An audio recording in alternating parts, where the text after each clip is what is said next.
Well, while the Vatican lights up and prepares for its annual Christmas celebration, the diplomatic world is still buzzing about the important role Pope Francis played in helping to end the long U.S. embargo on Cuba. The Roman Catholic Church hasn't been this active in international diplomacy in many years. It speaks to the Pope's influence 5,400 miles away from Havana and the new direction he may be taking the Church. Here's Alan Pizzey. In a way, we should have seen it coming. According to Vatican insiders, Francis began pushing the U.S. and Cuba to make peace within months of becoming Pope, and he never let up. His arrival as the first Latin American Pope gave no hint that he'd be the key to ending a standoff that defied solution for more than 50 years. Buonasera.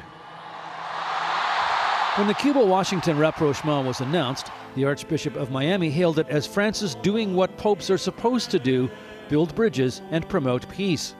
Francis has been moving boldly in world affairs in a way not seen since the now Saint Pope John Paul II took on communism.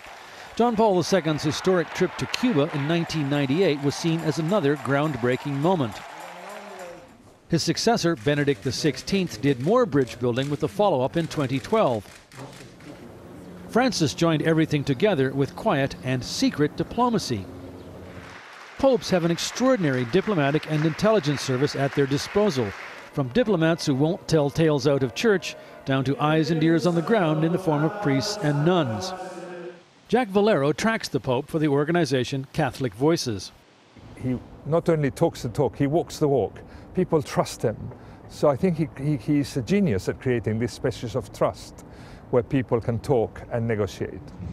In the Holy Land, he prayed at both the security wall the Palestinians hate and an Israeli monument to victims of terrorism, and convinced both sides to join him in a prayer for peace in the Vatican gardens.